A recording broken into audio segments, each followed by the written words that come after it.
2025 গান্ধীগ্রামে একটা এই ধর্মীয় একটা অনুষ্ঠানে ত্রিপুরা রাজ্যের মাননীয় প্রাক্তন মুখ্যমন্ত্রী এবং বর্তমান লোকসভার সদস্য বিপ্লব কুমার দেব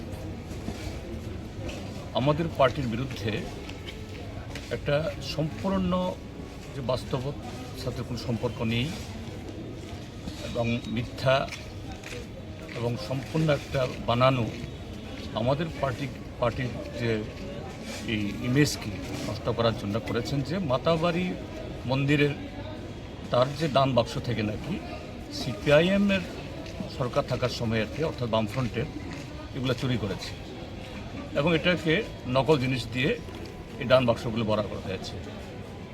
আমরা সঙ্গেই পার্টি বিবৃতি দিয়ে তার বক্তব্য চেয়েছিলাম এই সত্য প্রমাণ করার জন্য, নতুবা ক্ষমা চাওয়ার জন্য, কিন্তু তিনি করেননি। তারপর উকিল নোটিশ পাঠানো হয়েছে, কোরিয়ার যুগে চিঠি পাঠানো হয়েছে, পিয়ন বুকে পাঠানো হয়েছে, তিনি কোনো সাড়া দেননি। তো বাধ্য হয়েই আদালতে তার বিরুদ্ধে মানহানি মামলা আমরা করেছি যে আমাদের দেশে প্রচলিত আইনে এরকম একটা মিথ্যা অপবাদ একটা পার্টির বিরুদ্ধে, যা আমাদের লক্ষ লক্ষ অনুগামী সমর্থক তাদেরকে আহত করেছে এবং আমাদের ভাবমূর্তিকে নষ্ট করার চেষ্টা হয়েছে, তার বিরুদ্ধে যেন ব্যবস্থা গ্রহণ করা হয়। এই কারণে আজকে আমরা কোর্টে এসেছি।